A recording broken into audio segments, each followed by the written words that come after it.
हम जानते हैं कि सब कुछ एटम्स से बना है, लेकिन हम एटम के स्ट्रक्चर के बारे में क्या जानते हैं? अपने सोलर सिस्टम यानी निज़ाम शमसी के बारे में सोचिए। उसका मरकज़ सन यानी सूरज है और तमाम सैयारे उसके इर्द गिर्द घूमते हैं। सूरज बहुत बड़ा है, जबकि ज़मीन और बाकी सैयारे उसके मुकाबले में छोटे हैं और सूरज के इर्द गिर्द घूमते हैं। एक एटम का भी मिलता जुलता स्ट्रक्चर होता है। इसके दरमियान में एक भारी न्यूक्लियस मौजूद होता है और बहुत हल्के इलेक्ट्रॉन्स इस न्यूक्लियस के इर्द गिर्द ऐसे ही घूमते हैं जैसे सैयारे सूरज के गिर्द घूमते हैं। न्यूक्लियस बाकी के एटम के मुकाबले में बहुत छोटा होता है। अंदाज़ा कीजिए कि अगर एक एटम एक क्रिकेट स्टेडियम के साइज़ का हो तो उसका न्यूक्लियस एक मटर के दाने के साइज़ के बराबर होगा। एक एटम के दो मेजर हिस्से होते हैं। पहला हिस्सा है न्यूक्लियस, जिसके अंदर ज़र्रात यानी पार्टिकल्स मौजूद हैं, जिनका नाम है प्रोटॉन्स और न्यूट्रॉन्स। और दूसरा हिस्सा है इलेक्ट्रॉन शेल्स, जिनके अंदर मौजूद हैं इलेक्ट्रॉन्स।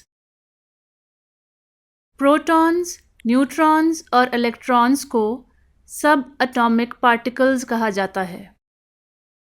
आइए अब इन पार्टिकल्स को देखते हैं जो एक एटम को बनाते हैं।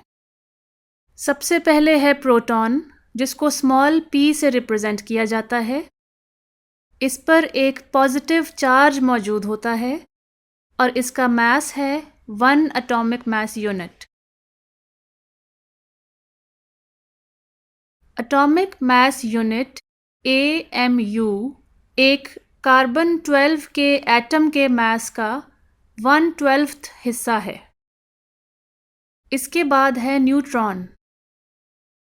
न्यूट्रॉन को स्मॉल n से रिप्रेजेंट किया जाता है। न्यूट्रॉन न्यूट्रल होता है, इस पर कोई चार्ज मौजूद नहीं होता। न्यूट्रॉन का मास भी तकरीबन प्रोटॉन जितना ही होता है, यानी 1 AMU। दोनों प्रोटॉन्स और न्यूट्रॉन्स मिलकर न्यूक्लियस बनाते हैं और इन्हें न्यूक्लियॉन्स कहा जाता है। ये है इलेक्ट्रॉन। इलेक्ट्रॉन को स्मॉल e से रिप्रेजेंट किया जाता है और ये नेगेटिवली चार्ज्ड होता है।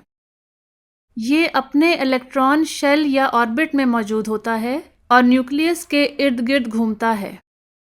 ये बहुत हल्का होता है, बाकियों के मुकाबले में तकरीबन 1836 गुना हल्का। हम नहीं करते। एटम का मास उसके न्यूक्लियस के मास से डिटरमिन किया जाता है, क्योंकि इलेक्ट्रॉन्स का मास बहुत ही कम होता है। आइए इन एटम्स को थोड़ा मज़ीद तफसील से देखते हैं। हाइड्रोजन एटम में एक प्रोटॉन और एक इलेक्ट्रॉन होता है। ये वो वाहिद एटम है जिसमें कोई न्यूट्रॉन मौजूद नहीं है। सोडियम के एटम में 11 प्रोटॉन्स, 11 इलेक्ट्रॉन्स और 12 न्यूट्रॉन्स मौजूद होते हैं। क्या आपने एक दिलचस्प बात नोट की? हर एटम में प्रोटॉन्स और इलेक्ट्रॉन्स की तादाद हमेशा बराबर होती है।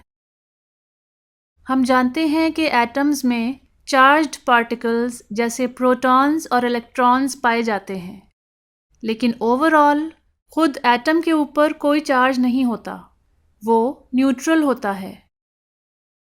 क्यों? ऐसा इसलिए है कि प्रोटॉन्स के पॉजिटिव चार्जेस इलेक्ट्रॉन्स के नेगेटिव चार्जेस से कैंसिल हो जाते हैं और ओवरऑल चार्ज बन जाता है 0। आइए अब एक एक्सरसाइज करते हैं। कुछ देर रुकिए और इसे डिस्कस कीजिए।